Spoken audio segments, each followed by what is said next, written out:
Hello students, welcome to victory education. আমি তোমাদের Somnath sir. তোমাদের রেলের প্রত্যেকটা পরীক্ষা কিন্তু পরপর রয়েছে। প্রথমে গ্রুপ ডি, তারপর এএলপি, তারপর টেকনিশিয়ান, অর্থাৎ পরপর সমস্ত রেলের পরীক্ষা তোমাদের রয়েছে এবং আগামী বছর আবার নতুন ভ্যাকেন্সি আসতে চলেছে।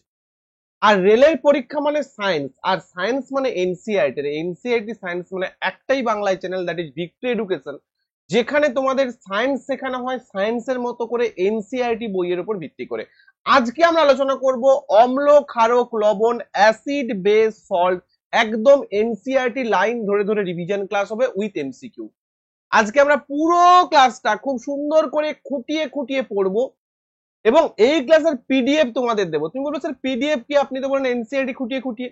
দেখো, এনসিআরটি খুঁটিয়ে খুঁটিয়ে পড়ার পরও একটা পিডিএফ আমি তোমাদের প্রোভাইড করবো, দ্যাট ইজ এরকম সুন্দর করে, দেখো, সুন্দর করে একদম এরকম করে হাইলাইটস করে, যেটা আমি আমার ব্যাচে করে থাকি। এমন ভাবে হাইলাইট করে করব যারা কখনো এনসিআরটি পড়েও নি, তারা যদি ছোট্ট একটা ক্লাস দেখে এনসিআরটিটা পড়ে, I repeat, LP, technician, group D প্রত্যেকটা পরীক্ষাতে 100% স্কোর করে আসতে পারবে, কারণ এই লাইনগুলো ধরে ধরেই তোমাদের কিন্তু প্রশ্ন আসবে। বি কেয়ারফুল, বুঝতে হবে, পড়তে হবে, অনুশীলনী করতে হবে এবং সামনের দিকে এগিয়ে যেতে হবে। বেশি কথা বলবো না, শুরু করব আজকের ক্লাস।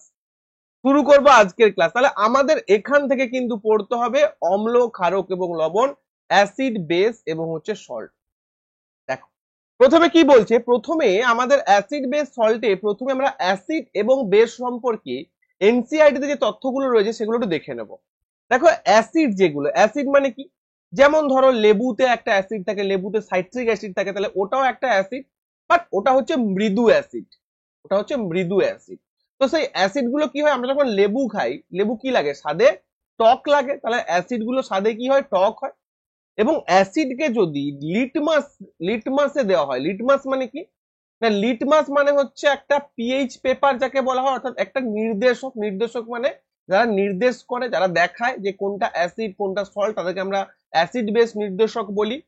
তো সেরকম নীল লিটমাস যদি দেওয়া হয় এই অ্যাসিড সলিউশনে বা অ্যাসিডের দ্রবণে, তখন সেই নীল লিটমাসকে কি করে? লাল করে। এটা কিন্তু পরীক্ষায় তোমাদের বহুবার আছে, যে এক্সাম দাও না কেন, এটা ভীষণ কমন একটা প্রশ্ন, যে অ্যাসিড স্বাদে টক হয় এবং অ্যাসিড নীল লিটমাসকে লাল করে। ক্ষারগুলো কি হয়? ক্ষার কোনগুলো? না, ক্ষারগুলো যেমন হয়ে যায়, ধরো আমরা যখন অ্যান্টাসিড খাই, হ্যাঁ অ্যান্টাসিড খাই, milk of magnesia, magnesium hydroxide, that is একটা হচ্ছে ক্ষার, বা বেস। সেই বেস কি হয়? স্বাদে তেতো হয়। তুমি যদি ওই ওষুধটাকে দাঁতে চিবিয়ে দেখো, তাহলে দেখবে তেতো লাগছে তোমার, যদি না ওতে কোনো সুগার এক্সট্রা অ্যাড করা হয়, ঠিক আছে? এবং লাল লিটমাসকে কি করে? লাল লিটমাসকে নীল করে। লিটমাস একটা প্রশম নির্দেশক, অর্থাৎ একটা নিউট্রাল নির্দেশক।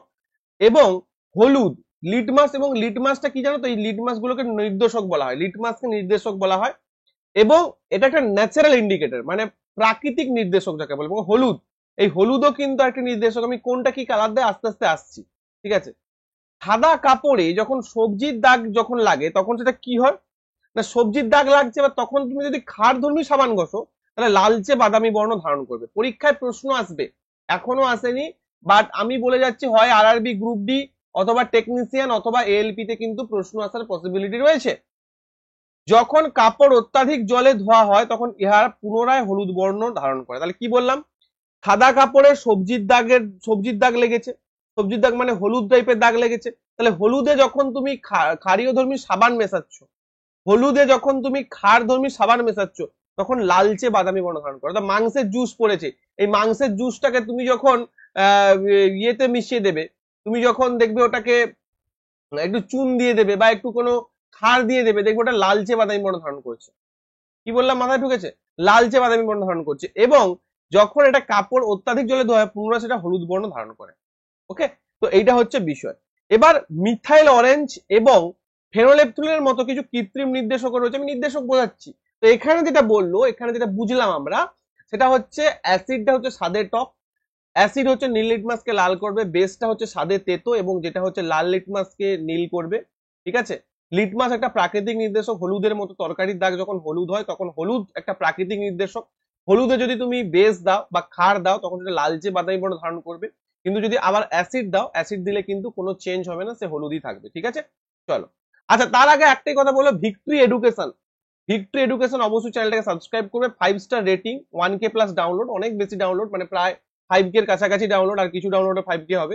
অবশ্যই তোমরা গুগল প্লে স্টোর থেকে কিন্তু ভিক্টরি এডুকেশন অ্যাপটা ডাউনলোড করে নাও, কারণ আমাদের অ্যাপে কিন্তু মক টেস্টের অ্যারেঞ্জ করা হচ্ছে, ফুল মক টেস্ট নেওয়া হবে, আর কিছুদিন পর ডেটটা আমি অ্যানাউন্স করবো, তাই আগে থেকে ডাউনলোড করে রেখে দাও। চলো এবার দেখো লিটমাস কি। লিটমাস হলো একটা বেগুনি বর্ণের রঞ্জক। তাহলে লিটমাসের ন্যাচারাল কালারটা কি না বেগুনি বর্ণ। এবার কথা থেকে বলছে লাইকেন, লাইকেন নামক একটা পদার্থ থেকে বা লাইকন নামক একটা প্রাণী থেকে, প্রাণী বলবো না মানে মেনলি অ্যালগি এবং ফাঙ্গাই এর একটা মধ্যবর্তী পদার্থ লাইকেন, এটা থ্যালোফাইটা উদ্ভিদ শ্রেণীর অন্তর্ভুক্ত যাকে করা হয়, থ্যালোফাইটা উদ্ভিদ শ্রেণী। তো সেখান থেকে এই লিটমাসটা সংগ্রহ করা হয় এবং এটা নির্দেশক হিসেবে কাজ করা হয়। এবং যখন এটা ন্যাচারাল কালার যদি তোমাকে জিজ্ঞাসা করে যে লিটমাসের ন্যাচারাল কালার কি, তোমরা বলবে স্যার এটা লিটমাসের ন্যাচারাল কালার হচ্ছে বেগুনি। যখন অ্যাসিডে দেওয়া হবে তখন লাল, যখন বেসে দেওয়া হবে তখন কিন্তু নীল। ওকে, আরো পদার্থ যেমন লাল বাঁধাকপির পাতা অর্থাৎ রেড ক্যাবেজ ইন্ডিকেটর, হলুদ, হাইড্রোজিয়া, পেটুনিয়া, জিরোনিয়াম নামক কিছু রঙিন ফুলের পাপড়ির একটি দ্রবণ অম্ল ক্ষারকের উপস্থিতি নির্ভর করে এবং অম্ল নির্দেশক কখনো কখনো কেবল নির্দেশক হিসেবে কাজ করে। অর্থাৎ তাহলে আর কি কি প্রাকৃতিক নির্দেশক রয়েছে না, লিটমাস হয়ে গেল প্রাকৃতিক নির্দেশক, হলুদ হয়ে গেল প্রাকৃতিক নির্দেশক, লাল বাঁধাকপির পাতা প্রাকৃতিক নির্দেশক, হাইড্রোনেজিয়া, পেটুনিয়া, জিরোনিয়াম নামক কিছু ফুলের রঙিন পাপড়িও হয়ে গেল তোমার প্রাকৃতিক নির্দেশক। নির্দেশককে আমি দুটো ভাগে ভাগ করে মেনলি, একটা হচ্ছে ন্যাচারাল, একটা হচ্ছে সিনথেটিক। সিনথেটিক মানে কি না যেগুলো হচ্ছে আমরা যেটাকে বলি যে যেগুলো কৃত্রিম কৃত্রিম ইন্ডিকেটর বা কৃত্রিম নির্দেশক তাকে বলা হয় সিনথেটিক নির্দেশক। ওকে, যেমন মিথাইল অরেঞ্জ, ফেনোলেপথেলিন এগুলো হচ্ছে সিনথেটিক। আর ন্যাচারাল কি কি যেমন হলুদ হয়ে গেল, লিটমাস হয়ে গেল, তারপর রেড ক্যাবেজ হয়ে গেল ইত্যাদি। এই ন্যাচারালের মধ্যে কিছু কিছু কালার চেঞ্জ হয়, আবার কিছু কিছু অল ফ্যাক্টরি মানে ঘ্রাণ সূচক নির্দেশক থাকে। ঘ্রাণ সূচকের মধ্যে কি কি আছে দেখো খুব সুন্দর করে বলে দিচ্ছি। ঘ্রাণ সূচকের মধ্যে আছে পেঁয়াজ, ভ্যানিলা, ক্লোভ, ক্লোভ মানে লবঙ্গ, ভ্যানিলা এক্সট্রাক্ট এবং হচ্ছে পেঁয়াজ, এদেরকে বলা হয় ঘ্রাণ সূচক। মানে একটা অন্ধ লোক, পরীক্ষার এরকম প্রশ্ন আসবে, একটা অন্ধ লোককে পরীক্ষা করতে দেওয়া হয়েছে অ্যাসিড বেস, তাহলে সে কিভাবে অ্যাসিড বেস বা কোন ইন্ডিকেটর ইউজ করবে যাতে সে অ্যাসিড বেসটা ঠিকঠাক বুঝতে পারে। না অন্ধ লোককে যদি নির্দেশক করতে হয় তাহলে তাকে ঘ্রাণ দিয়ে করতে হবে, আর ঘ্রাণ দিয়ে করা মানে হয় অনিয়ন, ভ্যানিলা বা ক্লোভ অয়েল। কি করে হয় না মনে করো অনিয়নে আমি অ্যাসিড দিয়েছি তাহলে স্মেল থাকবে, বাট বেস দিলে কিন্তু তার যে অনিয়নের যে পেঁয়াজের যেটা ঝাঁঝালো গন্ধ থাকে সেই ঝাঁঝালো গন্ধটা থাকবে না। ভ্যানিলার ক্ষেত্রে তাই অ্যাসিড দিলে কিন্তু ভ্যানিলা স্মেল থাকবে, বাট বেস দিলে কিন্তু ভ্যানিলা স্মেল উড়ে যাবে। ক্লোভ অয়েলের ক্ষেত্রে তাই অ্যাসিড দিলে কিন্তু স্মেল থাকবে এবং বেস দিলে কিন্তু স্মেলটা চলে যাবে। এটা হচ্ছে কিন্তু এই ইন্ডিকেটর। তাহলে লিটমাস হয়ে গেল। রেড ক্যাবেজের ক্ষেত্রে কি হয়, রেড ক্যাবেজের ক্ষেত্রে কি হয় না রেড ক্যাবেজ কি হয়, রেড ক্যাবেজ ন্যাচারালি পার্পেল, অ্যাসিডে দিলে পিঙ্ক হয়ে যাবে। ন্যাচারাল কি হয় পার্পেল টাইপের হয়, অ্যাসিডে দিলে পিঙ্ক বা রেডিশ টাইপের হবে, এটা হালকা রেড হবে। আর বেসে দিলে গ্রিন অথবা ইয়েলো টাইপের হবে। কি বললাম, গ্রিন অথবা গ্রিনিশ ইয়েলো, মানে গ্রিন থেকে ইয়েলো টাইপের যাবে, মানে পিঙ্ক থেকে হালকা হালকা রেড হয়ে যাবে, আর গ্রিন থেকে হালকা হালকা ইয়েলোর দিকে যাবে, মানে ইয়েলো থেকে গ্রিনের দিকে যাবে, ইয়েলো ইজ গ্রিন যাকে বলে। ওকে, যাই হোক এটা হচ্ছে বিষয়। আর টার্মেরিক তো বললাম, হলুদ বললাম যে হলুদ যদি ন্যাচারাল থাকে তো হলুদ, অ্যাসিডেও হলুদ থাকে, বাট আমি যখন বেস দেবো তখন সেটা রেডিশ ব্রাউন বা ডিপ রেড এটা কিন্তু হবে। ঠিক আছে, আচ্ছা এইবার যদি আমি বলি ফেনোলেপথেলিন, ফেনোলেপথেলিন এবং মিথাইল অরেঞ্জ এই দুটো হচ্ছে কৃত্রিম ইন্ডিকেটর। এই ফেনোলেপথেলিনকে ভালো করে বুঝবে, একটু বিষয় রয়েছে। ন্যাচারালি কি হয় ফেনোলেপথেলিনকে, ন্যাচারালি ফেনোলেপথেলিনের কালারটা হচ্ছে কালারলেস। তুমি অ্যাসিডে দিলে কি থাকে কালারলেস থাকে জেনারেলি, এবং তুমি যদি বেস দাও তাহলে কি হয় না হালকা পিঙ্ক কালার দেখায়, পিঙ্ক কালার দেখায়। কিন্তু আমি যদি দেখি এটা যদি আরো বিশ্লেষণ করা হয়, মানে এটা ইন জেনারেল আমরা এটাকে বলে থাকি, কিন্তু আরো বিশ্লেষণ করলে দেখবো পিএইচ 8 থেকে 10 এ পিঙ্ক থাকে, পিএইচ 0 থেকে 3 তে হালকা অরেঞ্জ কালার দেখায়, আর এই পিএইচ 4 থেকে 7 এও কালারলেস, আর পিএইচ 11 থেকে 14 এও কিন্তু কালারলেস। বাট জেনারেলি অনেক সময় পরীক্ষায় তোমাকে দিয়ে দিয়েছে হয়তো পিএইচ 11 এর জন্য ফেনোলেপথেলিন ইন্ডিকেটর কি সেখানে কালারলেস না দিয়ে পিঙ্ক দিয়ে দিয়েছে, তো তুমি সেখানে পিঙ্ক অ্যান্সার করবে, কোনো ব্যাপার না। ঠিক আছে, ফেনোলেপথেলিন। ওকে, ক্লিয়ার। দেখো এখানে আমি যেটা লিখেছি পিঙ্ক বা রেড একই ব্যাপার, পিঙ্ক থেকেই আস্তে আস্তে রেডের দিকে যাবে। দেখো এখানে ডাইরেক্ট বেসিক সলিউশনে রেড পার পিঙ্ক দিয়েছে। আচ্ছা মিথাইল অরেঞ্জ, মিথাইল অরেঞ্জকে এখানে আমি ইন্ডিকেটর গুলো দিয়ে দিয়েছি, কারণ তোমাদের দেখো ভালো করে বুঝবে, তোমাদের এনসিআরটি পড়তে পড়তে কিছু এক্সাম্পলস থাকে যেগুলো কিন্তু তোমরা পড়ো না, আর পড়ো না বলেই তোমরা পারো না। যেমন এখানে দিয়েছে অম্ল এবং ক্ষারকের রাসায়নিক ধর্মসমূহ অনুধাবন। এই অনুধাবন করতে গিয়ে এখানে বলেছে hydrochloric acid, sulphuric acid, nitric acid, acetic acid, sodium hydroxide calcium hydroxide, potassium hydroxide, magnesium hydroxide, ammonium hydroxide, এদেরকে এই যে ইন্ডিকেটর গুলো দিলে এদের চেঞ্জেস কি হবে সেগুলো তুমি বলো, তাহলে পরীক্ষায় প্রশ্ন আসবে। আর তোমরা পারবে না কারণ এগুলো করে যাওনি তোমরা। সেটা আমি খুব সুন্দর করে এক্সপ্লেন করবো, ভুলটা কোথায় হয় তোমরা দেখো, ভুলটা কোথায় হয় তোমরা ভালো করে একটু খেয়াল করবে। ওকে, দেখো ভালো করে। আচ্ছা, ইন্ডিকেটর গুলো এগুলো প্রত্যেকে স্ক্রিনশট নিয়ে নেবে, পিডিএফ আমি কিন্তু টেলিগ্রাম এবং অ্যাপ দুটো জায়গাতে দেবো, ঠিক আছে? একদম সুন্দর করে রেডি করে নাও, ঠিক আছে? আর অবশ্যই ভিক্টর এডুকেশনটাকে সাবস্ক্রাইব করে নাও, রেলের জন্য খুব সুন্দর সুন্দর এখানেই কিন্তু ক্লাস পাবে, অন্য কোথাও পাবে না, ঠিক আছে? দেখো ভালো করে বোঝো, মিথাইল অরেঞ্জকে যদি আমি অ্যাসিডিক সলিউশন দিই তাহলে কি হবে? রেড হবে। ওকে, ফেনোলেপথিলিনকে অ্যাসিডিক দিলে কি হবে? কালারলেস হবে। আর মিথাইল অরেঞ্জকে যদি আমি ন্যাচারালি কালারটা কি অরেঞ্জ, আর যদি বেসিক সলিউশন দিই তাহলে এটা কি হবে? ইয়েলো হবে। কি বললাম? বেসিক যদি দিই তাহলে সেটা কি হবে? না বেস যদি দিই তাহলে সেটা ইয়েলো হবে। ওকে, আর এখানে ন্যাচারালি হচ্ছে কালারলেস ফেনোলেপথিলিন, আর হচ্ছে আমি যদি বেস দিই তাহলে সেটা তো রেড হবে, একটু আগেই বললাম।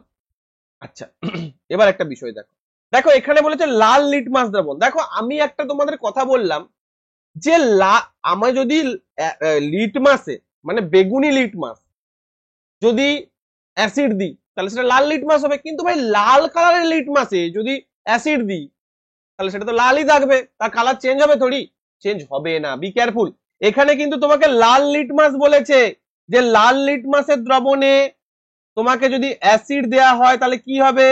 না তাহলে কিন্তু নো চেঞ্জ, কোনো পরিবর্তন হবে না, ওটা লালই থাকবে। ভালো করে খেয়াল করবে।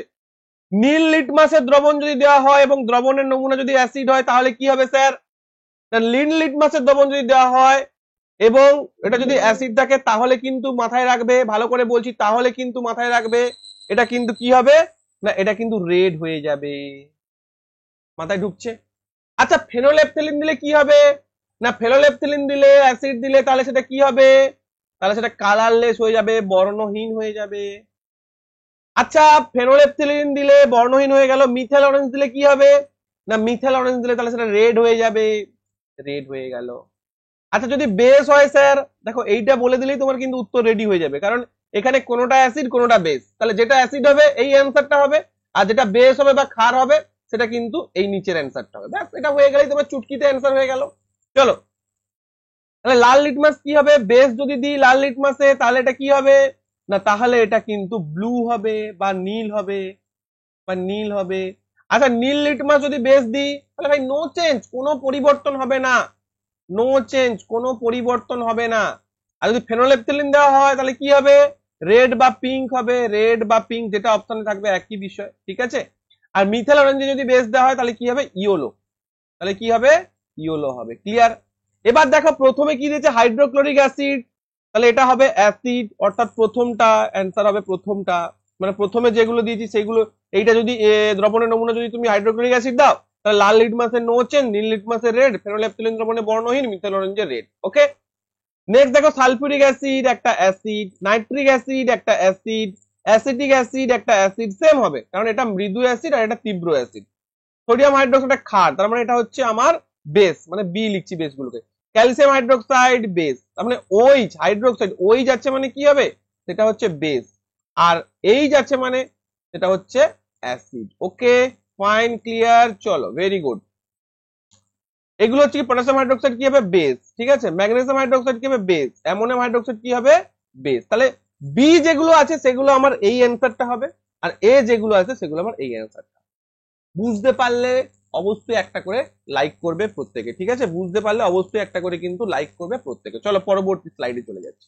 আচ্ছা, এইবার আমরা এনসিআরটি তে যাবো এবং স্লাইডে যাবো। দেখো এনসিআরটি তে এরপর এটা তো আমরা করে ফেললাম, এরপরে কি রয়েছে? আচ্ছা, আর একটা কি বলছে? বর্ণের পরিবর্তনের দ্বারা এই সকল নির্দেশক আমাদের জানায় যে একটা পদার্থ আম্লিক নাকি ক্ষারীয়। এবার অলফ্যাক্টরি ইন্ডিকেটর আমি তোমাদের বললাম, বাট অনেকে এই যে জায়গাটা না ভালো করে পড়ে না, অনেকে পেয়ারাকে অলফ্যাক্টরি ইন্ডিকেটর নয়, কিন্তু এখানে তোমাকে মানে অলফ্যাক্টরি ইন্ডিকেটর বলে দেয়, বাট এখানে তোমাকে জিজ্ঞাসা করেছে পেয়ারাকে অলফ্যাক্টরি ইন্ডিকেটর, জিজ্ঞাসা করেছে তোমাকে, ঠিক আছে?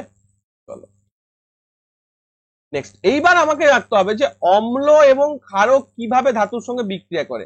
অম্ল এবং ক্ষার ধাতুর সঙ্গে রিয়াকশন করবে, এই জায়গাটা কিন্তু তোমাদের আরআরবি গ্রুপ ডিতে এসছে। এই জায়গাটা কি এসছে? না বলেছে, দেখো এই পুরো জায়গাটা আরআরবি গ্রুপ ডিতে দিয়ে দিয়েছে। কি বলেছে? বলেছে একটা টেস্ট টিউবে 5 ml সালফিউরিক অ্যাসিড নাও, কয়েকটি জিঙ্কের টুকরো নাও, বা বলেছে একটা টেস্ট টিউবে সালফিউরিক অ্যাসিড নাও এবং একটা এ ধাতু নাও বা একটা এ পদার্থ নাও, ওই এ পদার্থটা ওই সালফিউরিক অ্যাসিডে যোগ করো, কিছুক্ষণ পর দেখা যাবে একটা গ্যাস উৎপন্ন হলো শো শো শব্দে, এবং গ্যাসে যদি আমরা বার্নার ধরি তাহলে একটা শব্দ উৎপন্ন হলো। তাহলে কি হলো না, মনে রাখবে ধাতু যখন অ্যাসিড অথবা বেস অম্ল অথবা ক্ষারের সঙ্গে রিয়াকশন করে তখন কি উৎপন্ন হয়, তখন কিন্তু হাইড্রোজেন গ্যাস উৎপন্ন হয়। তাহলে ধাতু যখন অম্ল অথবা ক্ষারের সঙ্গে বিক্রিয়া করে তখন হাইড্রোজেন গ্যাস উৎপন্ন হয়, এবং এবং এই হাইড্রোজেন গ্যাস যখন আগুনের সংস্পর্শে আসে তখন নিজে জ্বলে, অক্সিজেন অপরকে জ্বালাতে সাহায্য করে আর হাইড্রোজেন গ্যাস নিজে জ্বলে, তাই পপ পপ পপ পপ শব্দে কিন্তু হাইড্রোজেনের দহন হয়। যেমন এখানে দেখো, যেমন এখানে জিঙ্কের টুকরোর সাথে কি হচ্ছে, লঘু সালফিউরিক অ্যাসিডের বিক্রিয়া হচ্ছে, এবং এর জন্য কি হচ্ছে না শোষো শব্দে, ভালো করে মনে রাখবে, শোষো শব্দে কি হচ্ছে না এখানে হাইড্রোজেন গ্যাস উৎপন্ন হচ্ছে, আর যেহেতু এটা ধরে রাখা হয়েছে তো পপ পপ শব্দে কি হচ্ছে না আমাদের হাইড্রোজেনের দহন হচ্ছে। ওকে, ক্লিয়ার? তাহলে আমি বুঝতে পারছি যে ধাতু অ্যাসিড থেকে, ধাতু কি করছে না, দেখো আমি বিক্রিয়াটা লিখছি, Zn plus H2SO4, Zn plus H2SO4 থেকে কি হচ্ছে না ZnSO4 প্লাস হচ্ছে H2।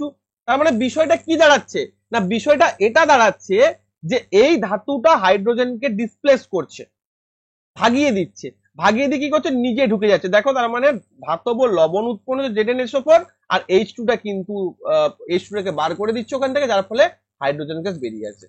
তাহলে হাইড্রোজেন পরমাণুগুলোকে হাইড্রোজেন অনুরূপে প্রতিস্থাপিত করে, ডিসপ্লেস করে, একদম ঠিক কথা, এবং একটি যৌগ রূপে লবণ উৎপন্ন হয়, অম্ল ধাতু প্লাস লবণ, অম্ল প্লাস ধাতু লবণ প্লাস হাইড্রোজেন গ্যাস, এটা মনে রাখবে। ওকে, এবার যদি আমি বলি যে যদি এই বিক্রিয়াটাতে কি হয় না আমাদের ক্ষার যোগ করা, যেমন একটা সোডিয়াম হাইড্রোক্সাইড যোগ করা হয়েছে, সোডিয়াম হাইড্রোক্সাইড যোগ করা হয়েছে কার সাথে না ধাতুর সাথে। কি বললাম দেখো একটু আগে ভালো করে বোঝো, ধাতুর সাথে অ্যাসিড যোগ হলো, লবণ প্লাস হাইড্রোজেন উৎপন্ন হলো, ধাতুর সাথে এবার ক্ষার যোগ করা হয়েছে, এইটা কি, এটা কি, এটা হচ্ছে ক্ষার, এটা হচ্ছে বেস। তাহলে বেস যখন যোগ করা হবে তখন কি হবে, এই যে সোডিয়াম, সোডিয়াম তোমরা জানো যে এর হচ্ছে যে কি করবে, সোডিয়াম কি করবে, সোডিয়ামের জায়গাটা কি হবে না সোডিয়াম, দেখো জিঙ্ক, ভালো করে বুঝবে এই জায়গাটা খেয়াল করো। দেখো একটা জিনিস বোঝো, তুমি এখানে বলবে স্যার তাহলে কি ZnOH উৎপন্ন হবে প্লাস হাইড্রোজেন উৎপন্ন হবে, হবে না। কেন হবে না স্যার, দেখো ভালো করে বুঝবে, সোডিয়াম জিঙ্কের উৎপন্ন হবে, কেন, কারণ দেখো জিঙ্কের এত শক্তি নেই যে সোডিয়ামকে হাঁটিয়ে দেবে, জিঙ্ক সোডিয়ামকে হাঁটাতে পারবে না, জিঙ্ক কাকে হাঁটাবে, হাইড্রোজেনকে হাঁটাবে, এই জায়গাটা হাইড্রোজেনকে হাঁটাবে, এরা হাইড্রোজেনের উপর অ্যাটাক করবে ধাতুটা। বারবার বলছি জিঙ্ক কিন্তু হাইড্রোজেনের উপর অ্যাটাক করবে, কারণ সোডিয়াম অনেক বেশি শক্তিশালী, সোডিয়ামের অনেক নিচে জিঙ্ক রয়েছে, তাই কি করছে না Na2ZnO2 ও কি করছে হাইড্রোজেনকে হাঁটিয়ে দিচ্ছে বারবার, আর হাইড্রোজেন ভাই বেরিয়ে চলে আসে। নিরীহ লোককে সবসময় দুর্বলের উপর সবলরা অত্যাচার করে, দুর্বলকে হাঁটিয়ে দিচ্ছে। সোডিয়ামের অনেক শক্তিশালী, এখানে কি ছিল, এখানেও দেখো, এখানেও দেখো ভালো করে দেখো, এখানে কিন্তু কি করছিল, এখানেও হাইড্রোজেনকেই হাঁটিয়েছে, এখানেও কিন্তু হাইড্রোজেনকে হাঁটিয়েছে, কিন্তু এখানেও দেখো এখানেও হাইড্রোজেনকে হাঁটিয়েছে, যে OH এই H টাকে হাঁটিয়ে দিচ্ছে, যদি এখানে ব্যালেন্স করে 2 হয়েছে তাই এখানে H2 হয়েছে। তাহলে কি হচ্ছে না সোডিয়াম হাইড্রোক্সাইডের সঙ্গে জিঙ্কের রিঅ্যাকশনে Na2ZnO2 sodium জিঙ্কেট plus hydrogen gas উৎপন্ন। ক্লিয়ার? অর্থাৎ আমি যেটা বুঝলাম যে ধাতুর সঙ্গে যদি অ্যাসিড অথবা বেস কেউ রিয়াকশন করে ধাতুর সঙ্গে অ্যাসিড, তাহলে কি উৎপন্ন হবে না ধাতব লবণ প্লাস হাইড্রোজেন গ্যাস। পরীক্ষায় প্রশ্ন আসবে যে শুধু হাইড্রোজেন গ্যাস নাকি ধাতব লবণ প্লাস হাইড্রোজেন গ্যাস, খুঁটিয়ে খুঁটিয়ে প্রশ্ন দেবে, উত্তর হবে ধাতব লবণ প্লাস হাইড্রোজেন গ্যাস। ক্লিয়ার করতে পেরেছি? ধাতব লবণ প্লাস হচ্ছে হাইড্রোজেন গ্যাস, এটা কিন্তু আসবে। এই পর্যন্ত প্রত্যেকের ক্লিয়ার কিনা বলো? ওকে ওকে, ক্লাস ভালো লাগলে অবশ্যই একটা করে কমেন্ট করবে। এইবার দেখো পরের স্টেপে আসছি কি না ধাতব কার্বনেট, ধাতব হাইড্রোজেন কার্বনেটের সঙ্গে অম্লের বিক্রিয়া। ভালো প্রশ্ন। অর্থাৎ metal carbonate and metal hydrogen carbonate. Carbonate মানে কি, কার্বনেট মানে কি CO3 মানে হচ্ছে কার্বনেট, তার মানে কি মেটাল কার্বনেট মানে কি, মানে মেটালের সঙ্গে কার্বনের মূলকটা যোগ থাকবে, এটা একটা মূলক, মেটালের সঙ্গে কার্বনের মূলকটা যোগ থাকবে। যেমন দেখো Na2CO3 sodium carbonate, NaHCO3 sodium bicarbonate, যেটাকে বেকিং সোডা বলা হয়। তাহলে সোডিয়াম কার্বনেট Na2CO3, আচ্ছা আমি তো CaCO3 বলতে পারি যে CaCO3, ক্যালসিয়াম কার্বনেট, এগুলো হচ্ছে ধাতব কার্বনেট। কেন ধাতব কার্বনেট, কারণ দেখো সোডিয়াম একটা ধাতু, তার সঙ্গে কার্বনের মূলক, সোডিয়াম একটা ধাতু, তার সঙ্গে বাইকার্বনেট মূলক, HCO3 মানে বাইকার্বনেট আর CO3 মানে কার্বনেট। এর সঙ্গে যখন অ্যাসিড রিয়াকশন করছে কি হচ্ছে না ধাতব লবণ NaCl ধাতব লবণ প্লাস জল প্লাস হচ্ছে কার্বন ডাই অক্সাইড মুক্ত হচ্ছে, কার্বন ডাই অক্সাইড গ্যাস বেরিয়ে আসছে। তাহলে আবার আমাকে প্রশ্ন দেবে যে যদি ধাতব কার্বনেট বা ধাতব বাইকার্বনেটের সঙ্গে অ্যাসিডের বিক্রিয়া হয় তাহলে কি হবে না তাহলে সেখান থেকে কার্বন ডাই অক্সাইড গ্যাস মুক্ত হবে। কোন গ্যাস মুক্ত হবে? কার্বন ডাই অক্সাইড গ্যাস মুক্ত হবে বা CO2 গ্যাস মুক্ত হবে। ভেরি গুড কোশ্চেন, প্রচুরবার পরীক্ষা আছে। দেখো এটা কি তোমাকে এগুলো কিন্তু শূন্যস্থান পূরণ দেবে, এগুলো কিন্তু তোমাকে শূন্যস্থান পূরণ দেবে এবং সেগুলো কিন্তু তোমাকে ভালো করে করতে হবে, তাই বি কেয়ারফুল, খুব সুন্দর করে বুঝে নাও। তাহলে এখানে দেখো Na2CO3 কি বললাম এখানটা না এখানটা বললাম আমি হচ্ছে Na2CO3 প্লাস HCl অর্থাৎ কি দিয়েছে এটা অ্যাসিড দিয়েছে, আর অ্যাসিড দেওয়ার ফলে এটা কি হচ্ছে ধাতব লবণ, ধাতব লবণ প্লাস হচ্ছে জল প্লাস হচ্ছে কার্বন ডাই অক্সাইড গ্যাস। ওকে ওকে এই পর্যন্ত ক্লিয়ার হচ্ছে? তার মানে কার্বনেটকে যদি আমরা অ্যাসিডের সঙ্গে বিক্রিয়া করি তাহলে কার্বন ডাই অক্সাইড গ্যাস উৎপন্ন হবে, কার্বন থেকে কার্বন ডাই অক্সাইড, এটা মাথায় থাকবে। এবার দেখো আমরা একটা জিনিস কি জেনেছি, আমরা জেনেছি ভালো করে বোঝো, আমরা জেনেছি যদি আমরা শুষ্ক চুনকে বা পোড়া চুনকে মনে করো সিএও কে, সিএও এর সাথে যদি আমরা জল যোগ করি তাহলে কি হয় তাপ উৎপাদক বিক্রিয়া বা কম্বিনেশন রিঅ্যাকশন যাই বলো তুমি, ক্যালসিয়াম হাইড্রোক্সাইড উৎপন্ন হয়। এবার এই ক্যালসিয়াম হাইড্রোক্সাইডের সঙ্গে আমি যদি ফু দিই, ক্যালসিয়াম হাইড্রোক্সাইডে যদি ফু দিই তাহলে কি হবে চুন জলটা ঘোলা হয়ে যায়। ঘোলা হয়ে কি উৎপন্ন করে না ক্যালসিয়াম কার্বনেট উৎপন্ন করি, ক্যালসিয়াম কার্বনেট এবং জল উৎপন্ন করি। ক্যালসিয়াম কার্বনেট কি না ক্যালসিয়াম কার্বনেট হচ্ছে মার্বেল বা চুনা পাথর বা এটাও একটা ধাতব কার্বনেট, এটাও একটা ধাতব কার্বনেট এবং এটা ডিমের খোলসে থাকে। অনেক সময় বলা হবে যে ডিমের খোলসের সঙ্গে যদি অ্যাসিড দেওয়া হয় অ্যাসিডের বিক্রিয়া ঘটে তাহলে অ্যাসিডের বিক্রিয়া করানো হয় তাহলে কোন গ্যাস উৎপন্ন হবে? ডিমের খোলসে ক্যালসিয়াম কার্বনেট থাকে এবং ক্যালসিয়াম কার্বনেটে যদি অ্যাসিড যোগ করা হয় তাহলে সেখান থেকে কার্বন ডাই অক্সাইড গ্যাস উৎপন্ন হবে। ডিমের খোলসেও কিন্তু এটা থাকে। ওকে তাহলে এটা একটা ধাতব কার্বনেট। এবার এই ধাতব কার্বনেটের সঙ্গে তুমি যদি কি করি না এই ধাতব কার্বনেটের সঙ্গে আবার যদি আমি অতিরিক্ত পরিমাণ অক্সিজেন চালনা কার্বন ডাই অক্সাইড চালনা করি, এই ধাতব কার্বনেট প্লাস অতিরিক্ত পরিমাণ কার্বন ডাই অক্সাইড যদি চালনা করি তাহলে কি হবে না ধাতব বাইকার্বনেট উৎপন্ন হবে, HCO3 উৎপন্ন হবে, যেটাকে আমরা বলছি কি ক্যালসিয়াম বাইকার্বনেট। তাহলে ভালো করে বোঝো ক্যালসিয়াম অক্সাইডে জল দিলাম, ক্যালসিয়াম হাইড্রোক্সাইড সেখানে ফু দিলাম বা কার্বন ডাই অক্সাইড চালনা করলাম, সেখানে উৎপন্ন হলো ক্যালসিয়াম কার্বনেট। ক্যালসিয়াম কার্বনেটকে অতিরিক্ত পরিমাণ কার্বন ডাই অক্সাইড দিলে ক্যালসিয়াম বাইকার্বনেট। দেখো এখানে লেখা রয়েছে লাইমস্টোন চক মার্বেল হলো ক্যালসিয়াম কার্বনেটের বিভিন্ন রূপ। তাহলে ক্যালসিয়াম কার্বনেট কোথায় কোথায় থাকছে? লাইমস্টোন, মার্বেল, চুনা পাথর, চক, তুমি যাই বলো একই ব্যাপার। সমস্ত ধাতব কার্বনেট হাইড্রোজেন কার্বনেট অম্লের সাথে বিক্রিয়া করে অনুরূপ লবণ কার্বন ডাই অক্সাইড জল উৎপন্ন করে। অর্থাৎ এখানেও তুমি যদি HCl দাও এটাও কিন্তু লবণ, কার্বন ডাই অক্সাইড এবং জল উৎপন্ন করবে। ঠিক আছে ক্লিয়ার? ওকে ফাইন, চলো এই অবধি প্রত্যেকের বোঝা গেছে নাকি বলো? আমি দেখো তোমাদের এনসিআরটি এবং স্লাইড কিন্তু একসাথে, যে যেগুলো বোঝানো দরকার সেগুলো তোমাদের স্লাইডে আমি রেখেছি। আচ্ছা ওকে ক্লিয়ার, বিক্রিয়াটা বুঝতে পেরেছো প্রত্যেকে? ফাইন। এবার বলছে অম্ল এবং ক্ষারগুলো কিভাবে একে অপরের সাথে বিক্রিয়া করে। এবার অম্ল এবং ক্ষার একে অপরের সাথে কিভাবে বিক্রিয়া করে না আমি যদি অম্লর সাথে অর্থাৎ এই যে দেখো এটা কি এটা একটা বেস, এটা একটা ক্ষার, ক্ষারের সাথে অ্যাসিডের বিক্রিয়া করাই তাহলে একে অপরকে কি করবে নিউট্রালাইজ করবে, একে অপরকে নিউট্রালাইজ করবে মানে একে অপরকে কি করবে প্রশমিত করবে এবং প্রশমিত করে কি করবে না একটা লবণ উৎপন্ন করবে, NaCl লবণ প্লাস হচ্ছে জল। তাহলে অ্যাসিডের সঙ্গে বেসের রিয়াকশনে কি হবে না লবণ এবং হচ্ছে জল উৎপন্ন হবে। কি বললাম? লবণ এবং জল উৎপন্ন, এটাকে আমরা নিউট্রালাইজেশন রিয়াকশন বলে থাকি। ওকে এই অবধি ক্লিয়ার?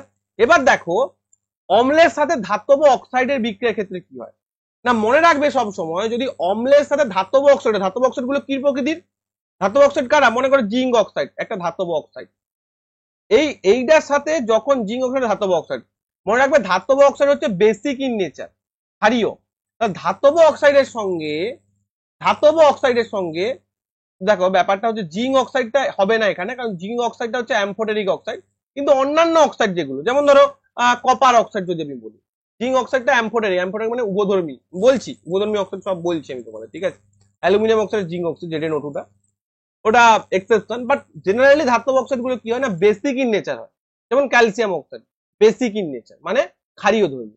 তাহলে মেটাল অক্সাইড গুলো যদি ক্ষারীয় ধর্মী হয় তার সঙ্গে যদি আমি অ্যাসিড যোগ করি তাহলে কি উৎপন্ন হবে না সল্ট প্লাস ওয়াটার বা লবণ প্লাস জল উৎপন্ন হবে। ওকে, দেখো তুমি লক্ষ্য করবে যে দ্রবণের এই যে দেখো একটি বিকারে স্বল্প পরিমাণ কপার অক্সাইড নাও, ধীরে ধীরে লঘু হাইড্রোক্লোরাইড। কপার অক্সাইড মানে কি সিইও, তাহলে সিইও মানে সেটা কি, সেটা একটা বেসিক ইন নেচার, তার সঙ্গে যদি হাইড্রোক্লোরিক অ্যাসিড যোগ করে তাহলে কি উৎপন্ন হবে, কপার ক্লোরাইড উৎপন্ন হবে, যেটা লবণ এবং কারণ কি অ্যাসিড বেস, তাহলে লবণ জল উৎপন্ন হবে। তাহলে কি উৎপন্ন হবে না, উৎপন্ন হওয়ার ফলে দ্রবণ নীলাভ সবুজ হয়। কপার ক্লোরাইড উৎপন্ন, কপার 2 অর্থাৎ জারণ অক্সিডেশন স্টেটে 2, কপার ক্লোরাইড উৎপন্ন হয় যার ফলে দ্রবণের বর্ণ নীলাভ সবুজ হয়।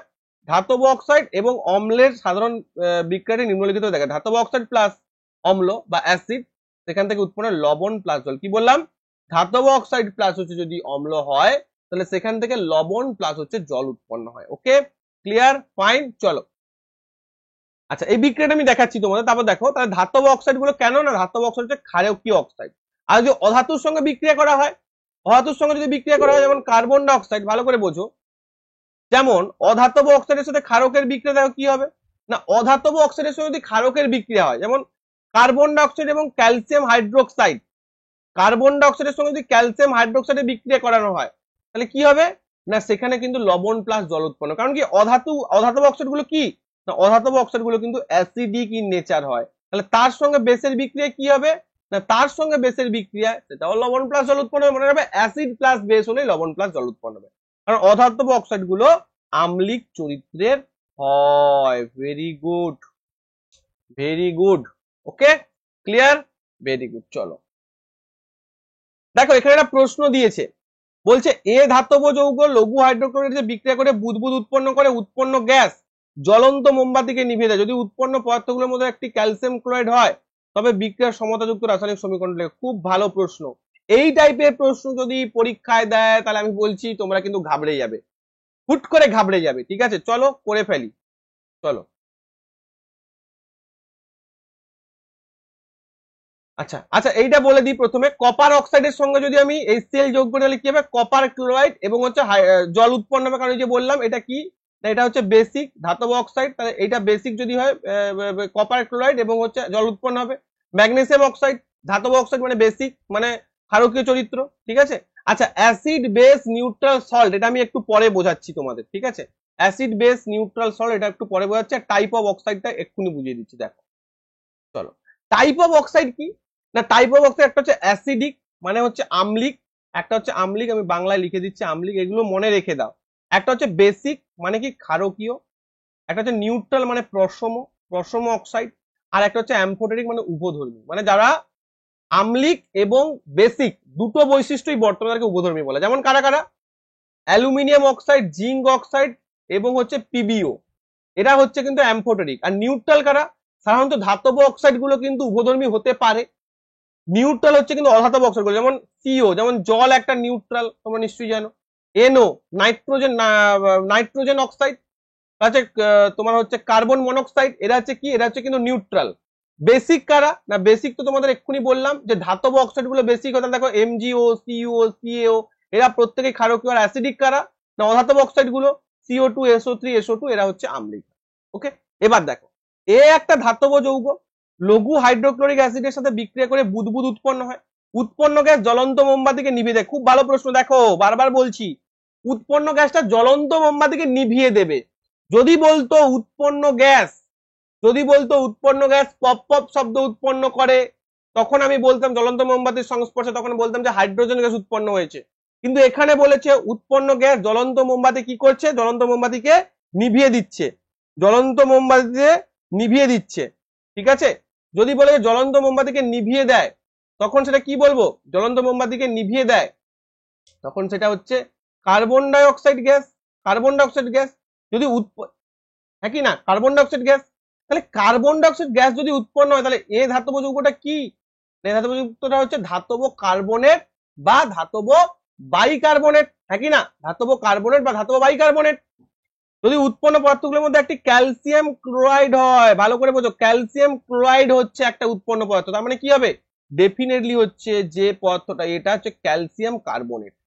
ক্যালসিয়াম কার্বনেটের সঙ্গে HCl যোগ করা হয়েছে এবং যার ফলে কিন্তু কি উৎপন্ন হয়েছে, CaCl2 উৎপন্ন হয়েছে, প্লাস H2 উৎপন্ন হয়েছে, প্লাস CO2 উৎপন্ন হয়েছে।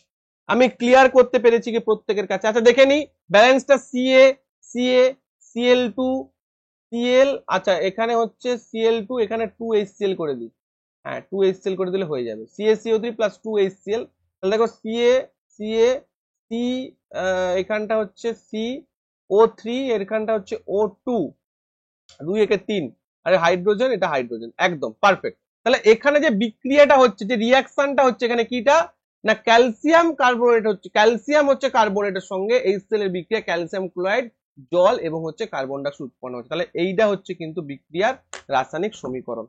ওকে, ক্লিয়ার হয়েছে প্রত্যেকে? দেখো এই জায়গাটা কিন্তু এখানে সুন্দর করে আমি তোমাদের এই জায়গাগুলো বুঝিয়েছিলাম, এই যে এই জায়গাগুলো সুন্দর করে কিন্তু বুঝিয়েছিলাম। ক্লিয়ার করতে পেরেছি? Very good. Okay, clear, fine. চলো চলো নেক্সট।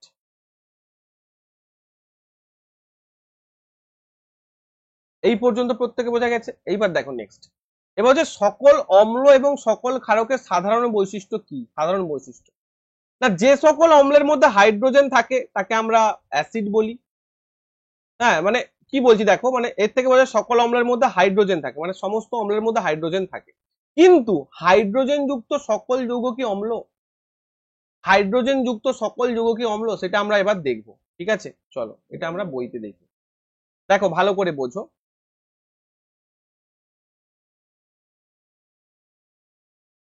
চলো দেখো হাইড্রোজেন যুক্ত সকল যৌগ কি অম্ল। দেখো আমি যদি বলি যে গ্লুকোজ এবং অ্যালকোহল, এইরকম ভাবে তোমাদের কিন্তু পিডিএফটা সাজানো থাকবে। ঠিক আছে, ওকে চলো।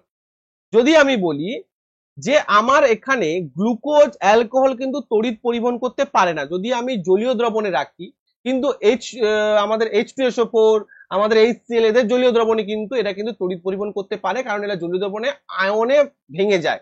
H+SO4- H2SO ভাঙছে, HCl ভাঙছে, H+Cl-। কিন্তু দেখো গ্লুকোজ কি হচ্ছে না C6H12O6, অ্যালকোহল কিন্তু C2H5OH। তাহলে এখানে তো হচ্ছে যে হাইড্রোজেন রয়েছে, এখানেও হাইড্রোজেন রয়েছে, বাট এরা কিন্তু গলিত অবস্থায় বা দ্রবীভূত অবস্থায় তড়িৎ পরিবহন করতে পারে না, তার মানে এরা কিন্তু অ্যাসিড নয়। তাহলে সকল হাইড্রোজেন যুক্ত বস্তু কিন্তু অ্যাসিড নয়, এখান থেকে আমরা কনফার্ম হয়ে গেলাম। কি বললাম? সকল হাইড্রোজেন যুক্ত বস্তু কিন্তু অ্যাসিড নয়, কারণ অম্লের মধ্য দিয়ে কিন্তু অম্ল কিন্তু অম্ল দ্রবণের মধ্য দিয়ে কিন্তু তড়িৎ পরিবহন হয়। কি বললাম? অম্ল দ্রবণের মধ্য দিয়ে কিন্তু তড়িৎ পরিবহন হয়। যেমন দেখো আমি যদি বলি যে HCl এর মধ্যে ক্যাটায়ন রূপে কে রয়েছে H+, আর অ্যানায়ন রূপে কে রয়েছে Cl-। HNO3 তে NO3- আর হচ্ছে H+, H2SO4 এ SO4 2- আর H+, CH3COOH এ CH3COO- অ্যানায়ন, আর H+ হচ্ছে ক্যাটায়ন। ধনাত্মক হলে ক্যাটায়ন আর ঋণাত্মক হলে হচ্ছে অ্যানায়ন। ওকে, নেক্সট।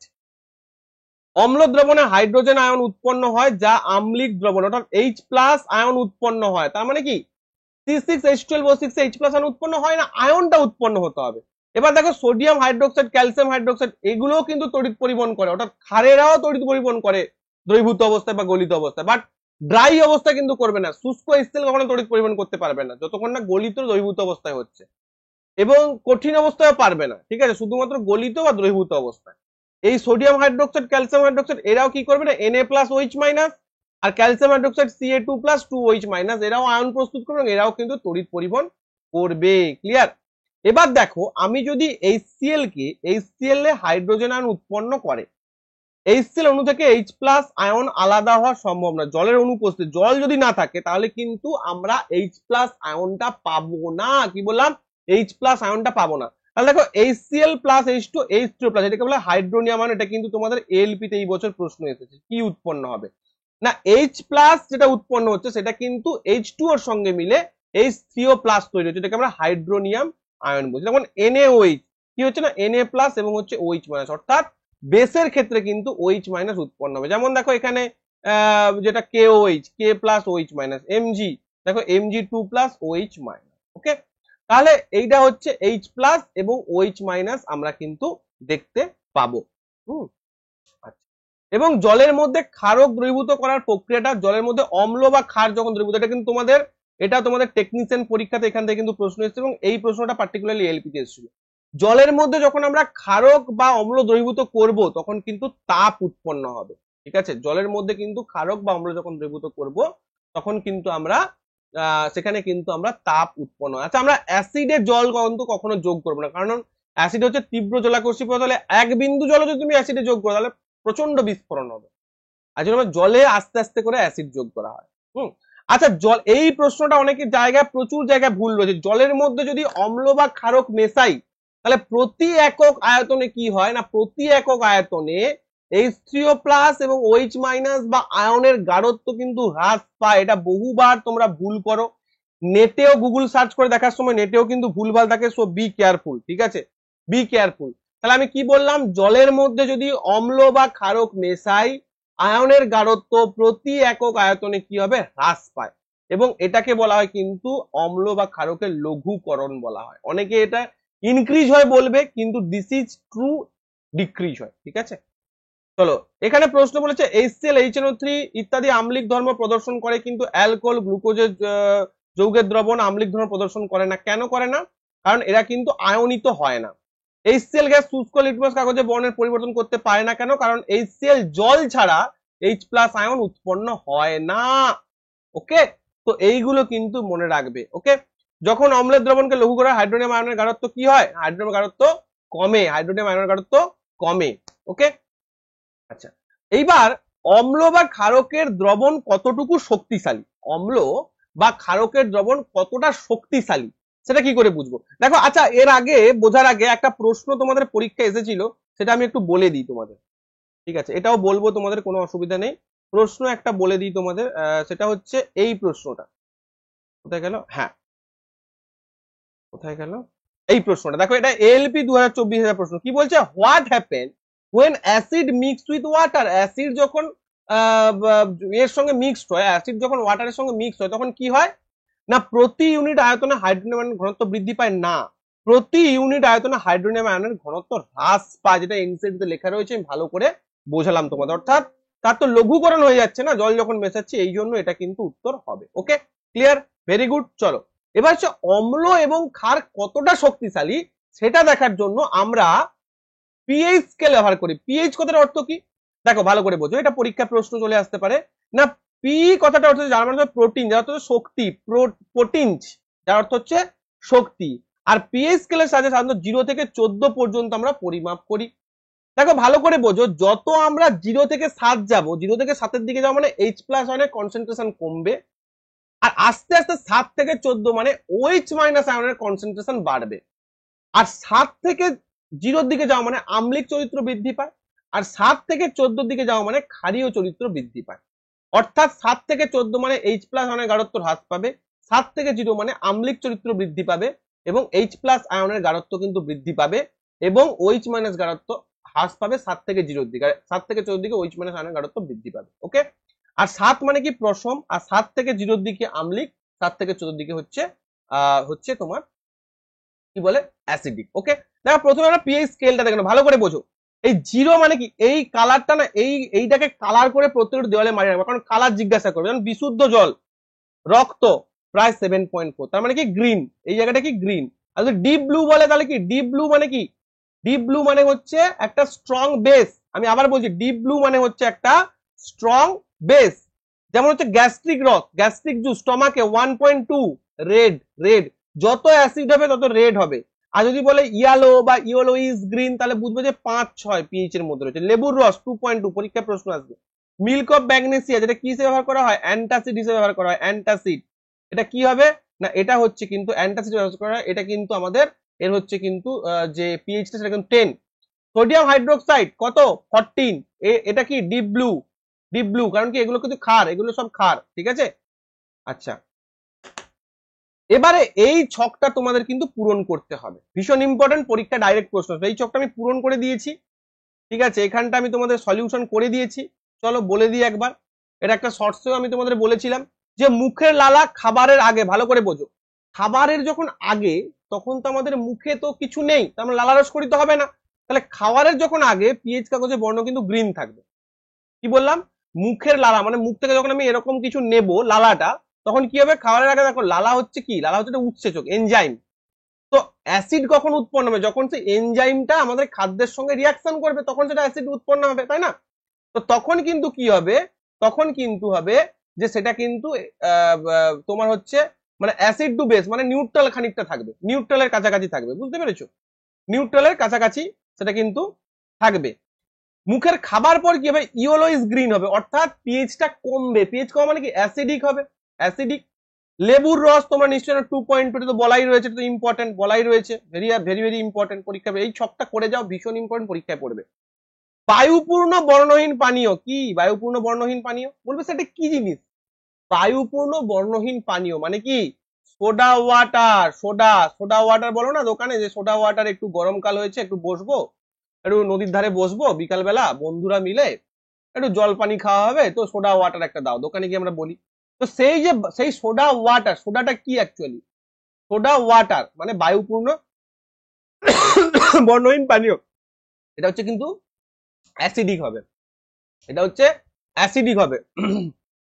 CO2 রয়েছে, তার মানে অ্যাসিডিক হবে, অর্থাৎ ইওলো, দেখো ইওলো 4.0, তার মানে পদার্থগুলো হচ্ছে অ্যাসিডিক।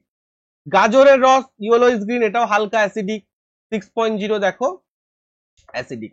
কফি, কফি তো দেখেই বুঝতে পারছো যে কফি অবশ্যই অ্যাসিডিক হবে, এটাও ইয়েলো, মানে কি 4.5, ইয়েলো মানে 4 আর 5 এর 4 5 বা 5 পয়েন্ট সামথিং এর মাঝখানে, ঠিক আছে? আর 5 বেরিয়ে গেলে 6 হয়ে গেলে ইয়েলোইশ গ্রিন। ওকে, চলো, তাহলে এটা কি হবে? এটাও অ্যাসিডিক। টমেটোর রস ডেফিনেটলি কি হবে? ইয়েলো এবং অ্যাসিডিক হবে, কারণ কি থাকে টমেটোতে? কি থাকে টমেটোতে? কি থাকে টমেটোতে? কি থাকে? Definitely oxalic acid. নলের জল, নলের জল মানে ট্যাপ ওয়াটার, দেখো দুটো জিনিস মনে রাখবে, ট্যাপ ওয়াটার কি হবে? ট্যাপ ওয়াটার গ্রিন হবে, অর্থাৎ নিউট্রাল টাইপের হবে, বেসিক নিউট্রাল। হ্যাঁ, ট্যাপ ওয়াটার কিন্তু নিউট্রাল। বাট পুকুরের যদি জল বলে তাহলে সেক্ষেত্রে কিন্তু হালকা অ্যাসিডিক হতে পারে।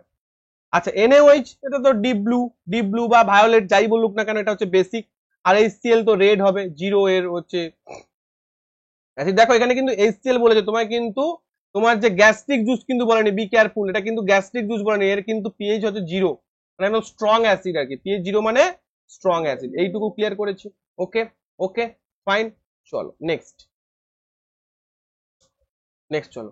আচ্ছা, এটা হয়ে গেল। এবার দেখো পিএইচ এর গুরুত্ব, অর্থাৎ প্রত্যেকটা জায়গায় একটা নির্দিষ্ট পরিসরে কিন্তু পিএইচটা কাজ করে।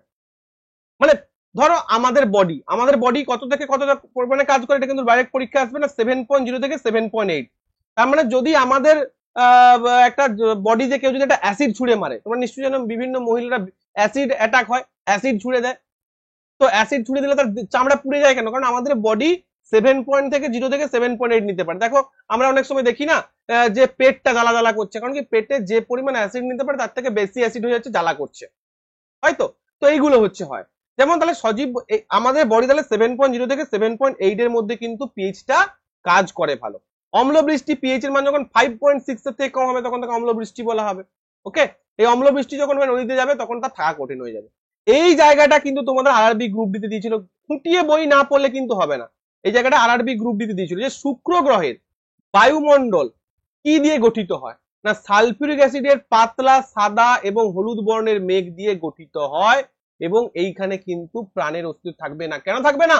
কারণ এখানকার পিএইচ অনেক বেশি, সালফিউরিক অ্যাসিডের পাতলা স্তর মানে পিএইচ অনেক বেশি। বায়ুতে পিএইচ অ্যাসিড মানে তুমি যদি ওখানে যাও তোমার এমনিতে তো বিচ্ছিন্ন হয়ে যাবে, তোমার শরীর জ্বালা জ্বালা করবে। ওকে, আচ্ছা, তোমার বাড়ির পিছনে উঠোনে মাটির পিএইচ কিরূপ না, উদ্ভিদের ভালো বৃদ্ধির জন্য নির্দিষ্ট পিএইচ হয়, নির্দিষ্ট পিএইচ পরিসরে কাজ করে। এবার মাটি সংগ্রহ করতে বলছে, এগুলো বাদ দাও, উদ্ভিদেরও কিন্তু পিএইচটা ভালো দরকার। আর আমাদের পরিপাক তন্ত্রের পিএইচ না, আমাদের পাকস্থলীতে হাইড্রোক্লোরিক অ্যাসিডের পিএইচ তো তোমাদের একটু আগে বললাম, ঠিক আছে? এবং পিএইচ যদি বেড়ে যায়, অতিরিক্ত যদি অম্ল হয়, যে এক্ষুনি বললাম, এর ফলে ব্যথাও জ্বালা হয়, যার ফলে আমাদের অ্যান্টাসিড খেতে হয়। অ্যান্টাসিড খেলে কি হয় না, অ্যাসিড এবং বেসটা অ্যাসিডকে বেসটা প্রশম করে, অর্থাৎ ম্যাগনেসিয়াম হাইড্রোক্সাইড মিল্ক অফ ম্যাগনেসিয়ার মতো দুর্বল ক্ষারককে প্রায় ব্যবহার করা হয়। এবার পিএইচ পরিবর্তনের কারণে দাঁতের ক্ষয়, পিএইচ যদি 5.5 এর কম হয়, ভালো করে খেয়াল করবে, পিএইচ 5.5 এর কম হলে দাঁতের ক্ষয় শুরু হয়। কেন না, দাঁতের এনামেল ক্যালসিয়াম হাইড্রোক্সি প্যাটাইট অর্থাৎ ক্যালসিয়াম ফসফেটের একটি কেলাস রূপে দ্বারা তৈরি হয়, যেটা হচ্ছে একটা কিন্তু সব থেকে শক্ত পদার্থ, এবং এটা কিন্তু একটা ক্ষারীয় পদার্থ। তার মানে ক্ষারীয় পদার্থ যদি বেশি অ্যাসিডিক তুমি পিএইচ দিয়ে দাও, তাহলে সেটা কি হয়ে যাবে, সেটা গলে যাবে, ওটা সেটা নষ্ট হবে, ক্ষয় হবে, ঠিক আছে? তাই অতিরিক্ত অম্ল প্রশমিত করতে দাঁতকে পরিষ্কার দাঁতীয় রোধ করে, কারণ এই জন্য দাঁতের মাজন কি হয়, ক্ষারীয় হয়। এবং যখন আমরা খাবার খাই না, আমাদের দেখবে বলে না দাঁতটা টকে গেছে, কেন কি খাবার খাওয়ার সময় মুখে আমলিক আমলিক পরিবেশ তৈরি হয়, যার ফলে দাঁতের ক্ষতি হয়। এই জন্য দাঁতকে সবসময় মুখকে ভালো করে জল দিয়ে ধুতে হয়। হুম, আচ্ছা এবার হচ্ছে দেখো তাহলে বোঝা গেল, এবং এই জায়গাটা খেয়াল করবে, এই জায়গাটা তোমরা ভুল করে দাও। দেখো যে ডেটাটা তোমাদের এনসেট রয়েছে সেই ডেটা তো তোমাকে মনে রাখতে হবে, বৃষ্টির জলে পিএইচ এর মান 5.6 এর কম। আর এক্ষেত্রে আমরা দেখছি যে তোমার হচ্ছে যে ইয়ের যে পিএইচটা দাঁতের যে সেটা কিন্তু 5.5 এর থেকে কম। এই পয়েন্টের ভ্যালুটাও খেয়াল রাখবে, পরীক্ষা প্রশ্ন আসবে। আচ্ছা মৌমাছি, মৌমাছি যখন দংশন করে মৌমাছি হুলে কি থাকে না, মৌমাছি হুলে থাকে মেথানোয়িক অ্যাসিড, যেটা কি করে গেঁথে দিলে আমাদের প্রচন্ড ব্যথা হয়, কারণ যে পিএইচটা কম, আর পিএইচ কম মানে যন্ত্রণা হবে। তো সেখানে যদি বেকিং সোডা লাগানো হয়, বেকিং সোডা কি না, বেকিং সোডা হচ্ছে ক্ষারীয়, এই খাটটা লাগালে কি হবে, প্রশম হবে এবং আমরা জ্বালার ব্যথা থেকে মুক্তি পাবো। আচ্ছা বিচুড়ি পাতা নিটল, এই নিটল বলা হয় কিন্তু, খেয়াল রাখবে নামটা, নিটল নামটা খেয়াল রাখবে, কেন কি নিটল নামটা না খেয়াল রাখলে কিন্তু ভুলে গেলে কিন্তু মুশকিল আছে। এই নিটিল কি হয়, একটা লতা জাতীয় উদ্ভিদ যা জঙ্গলে জন্মায়, এর সুচালো লোম থাকে, লোমে কিন্তু মিথানোয়িক অ্যাসিড থাকে, এবং পারস্পরিক প্রতিকারের উপরে ডগ গাছের পাতা, ডগ গাছের পাতা ঘষতে হবে। এটা বাই চান্স পরীক্ষায় প্রশ্ন চলে আসতে পারে। আচ্ছা এবং এখানেও কিন্তু মিথানোয়িক অ্যাসিড থাকে, সেই অ্যাসিডের জন্যই হচ্ছে। আচ্ছা এবার কিছু প্রাকৃতিক কিছু অম্ল বলি, ভিনিগার অ্যাসিডিক অ্যাসিড, কমলা সাইট্রিক অ্যাসিড, তেঁতুল টার্ট্রিক অ্যাসিড, টমেটো অক্সালিক অ্যাসিড, টক দই ল্যাকটিক অ্যাসিড, লেবু সাইট্রিক অ্যাসিড, পিঁপড়ের হুল মিথানোয়িক অ্যাসিড, বিচুটির হুলও কিন্তু মিথানোয়িক অ্যাসিড থাকে। ওকে, আচ্ছা নেক্সট যে এই পোর্শনটা আমি তোমাদের পরবর্তী পার্টে বলবো, এবং পরবর্তীকালে প্রচুর লেটেস্ট এমসিকিউ থাকবে। আমি বারবার তোমাদের বলি আমি কিন্তু এমসিকিউ করাই লেটেস্ট প্লাস যেগুলো ইম্পর্টেন্ট। বস্তা পচা এমসিকিউ সোমনাথ স্যারের ক্লাসে কখনোই পাবে না।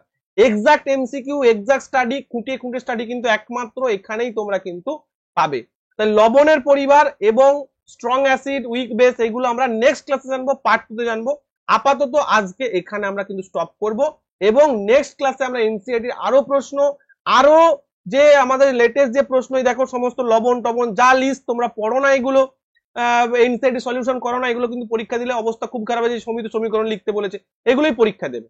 ওকে, তো আজকের ক্লাসটা এইটুকুই। আমাদের প্রচুর সাকসেসফুল ক্যারিয়ার রয়েছে, তোমরা দেখতেই পাচ্ছ। কারণটা কি, কারণ ভিক্টরি এডুকেশনে এভাবেই খুঁটিয়ে খুঁটিয়ে পড়ানো হয়। তাহলে অবশ্যই ভিডিওটি যদি ভালো লেগে থাকে অবশ্যই চ্যানেলকে সাবস্ক্রাইব করবে, ক্লাসগুলোকে লাইক করবে। আর যারা তোমরা টেকনিশিয়ানের প্রিপারেশন করছো, যেই এর প্রিপারেশন করছো, ব্যাচ নিতে চাইছো, এই ব্যাচটা জয়েন হতে চাও, এই ব্যাচটা জয়েন হতে পারো। আর যারা নিউ ব্যাচ চাইছো একটু ওয়েট করে যাও, আমাদের হয়তো নভেম্বরের মিডল উইক থেকেই নিউ ব্যাচ আসতে পারে, ঠিক আছে, যদি না গ্রুপ ডি হয়। যদি গ্রুপ ডি হয় দেন গ্রুপ ডির পরে নিউ ব্যাচ আসবে, যদি গ্রুপ ডি না হয় পিছিয়ে যায় তাহলে কিন্তু গ্রুপ ডির পরে নিউ ব্যাচ আসবে। তোমরা চাইলে এই ব্যাচটা নিতে পারো, সুন্দর একটা প্র্যাকটিস ব্যাচ। আর যারা জিকে এবং সায়েন্সকে একসাথে চাইছো, কারেন্ট অ্যাফেয়ার্স প্রত্যেকটা ক্লাস নোটস প্রত্যেকটা সাবজেক্টে, তারা কিন্তু এই প্রাইসটা দিয়ে নিতে পারো, একদম লো প্রাইস। আগে কিন্তু এর প্রাইস কিন্তু বেশি ছিল, একদম 50% দেখো ছাড় দিয়ে এই প্রাইসটা করা রয়েছে, আগে কিন্তু বেশি প্রাইস ছিল। ঠিক আছে, নিতে পারো। আর অবশ্যই আমাদের অ্যাপ ডাউনলোড করে নাও, অবশ্যই ভিক্টরি এডুকেশন অ্যাপ ডাউনলোড করে নাও, কারণ ওখানে কিন্তু মক টেস্ট হবে। ঠিক আছে, কিছুদিন পর একদম ফ্রিতে মক টেস্ট হবে। আর ব্যাচ নিতে চাইলে অবশ্যই তোমরা পেড কোর্সে গিয়ে ব্যাচ নিতে পারো।